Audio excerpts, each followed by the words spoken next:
السلام علیکم سامعین، 20 جمادی الاخری کی تاریخ شروع ہو چکی ہے، 12 جنوری ہے۔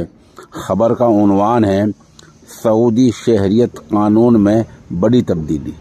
وہاں کی سرکار نے آج واضح اعلان کیا ہے کہ شہریت قانون میں بڑی تبدیلی کی جا رہی ہے۔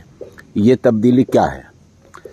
اگر کوئی سعودی کے باہر کا رہنے والا، ہندوستان کا، پاکستان کا، کسی اور ملک کا، اگر کوئی سعودی سے باہر کا رہنے والا آدمی سعودی عورت سے شادی کر لیتا ہے، اولاد ہو جاتی ہے، تو اولاد جب 18 سال کی ہو جائے گی تو 18 سال کی عمر ہونے پر یہ اولاد، یہ بچے وہاں کے شہری بننے کے لیے درخواست دے سکتے ہیں۔ ان کو ان بنیادوں پر شہریت دے دی جائے گی۔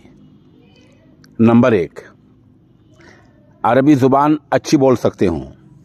نمبر 2، ان کے خلاف کوئی قانونی کارروائی نہ چل رہی ہو، 6 مہینے سے زیادہ وہاں کسی جیل میں نہ رہے ہوں، ان کے اچھے اخلاق ہوں۔ ان شرائط کے ساتھ ایسے افراد کو سعودی شہریت دے دی جائے گی